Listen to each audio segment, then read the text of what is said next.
부지가 없다지만 후쿠시마 제1원전은 사고가 난 1, 2, 3, 4, 5 그다음에 5, 6호가 있고요. 그다음에 7, 8호기를 새로 만들려고 하는 땅이 있어요. 거기다가 지어도 충분히 가능한데 하지 않는다는 것입니다. 이유가 뭐냐면 두 가지입니다. 하나는 경제적인 이유라고 이야기하고, 제일 가장 비싸게 들어가는 것은 피석 분리해서 지하 2,500m에다가 집어넣는 겁니다. 한 6조 2천억 정도 듭니다. 그 다음에 두 번째 드는 것은 지하에 시멘트를 콘크리트화해서 매설하는 게 한 2조 5천, 수소로 전기분해해서 방출하면 1조 정도 듭니다. 그리고 수증기 증발해가 하면 3천억, 해양에 그냥 희석해서 분리하면 한 300억 정도 듭니다. 그러다 보니까 이걸 했다는데, 저는 일본이 1, 2조 가지고 돈에 공색한 나라가 아니지 않습니까? 왜 이렇게 하느냐? 후쿠시마에서 나오는 삼중수소를 그냥 내보내는 게 본질적인 목적이 아니고 더 큰 것이 있기 때문에 그렇다. 그것은 뭐냐 하면, 아오모리 현에 해결료 로카쇼 무라 또는 로카쇼 재처리 공장이 있어요. 이게 내년부터 이제 한 20년 동안 만들어서 가동을 하게 됩니다. 우라늄을 한 800톤 정도 처리하는데, 이 과정에서 삼중수소가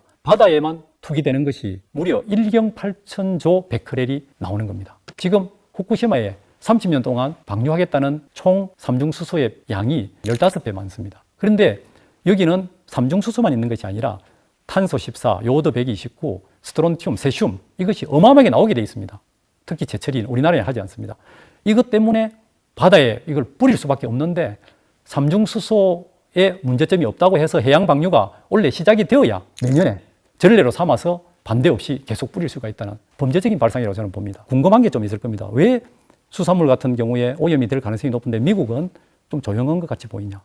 미국은 일본과 원자력 산업의 진흥이라는 데서 정부가 이해관계를 같이 하고 있습니다. 특히 일본 국민 수산업이 그만큼 반대하더라도 원전 산업이 수산업보다 훨씬 중요하다는 정책적 판단에 원자력 업계를 대변하는 일본 정부라는 것이죠. 그리고 우리나라의 구조도 그 원전의 업계 또는 학회의 이익이 일본의 원자력 방류하고 우리나라 친원전 학자들이 똑같은 입장이기 때문에 우리나라 일본 사람 관계없이 과학적이라는 이름으로 지지할 수 있는 그런 추론이 가능하다고 봅니다. 지구상의 삼중수소는 어마어마하게 많습니다. 그런데 그중에 대부분이 핵에서 나오는 원자력 발전이라든가 핵폭탄이라든가 이런 데서 삼중수소가 나옵니다. 산소가 결합해서 일반적으로 나오는 삼중수소수, 영어로 H2O라고 부릅니다. 이거는 에너지가 약하고 생물학적 반감기가 한 열흘 정도 나중에 소변이라든가 이걸 통해서 배출이 됩니다. 요거만 되면 크게 문제가 없다고도 볼 수 있습니다. 한 번 정도 한두 번 먹었을 때는. 그런데 문제는 원전을 지지하는 학자들이 H2O 이야기를 합니다. 이것만 이야기합니다. 그중에 3에서 6% 정도는 유기결합형 삼중수소, OBT라 그럽니다. 자, 이것은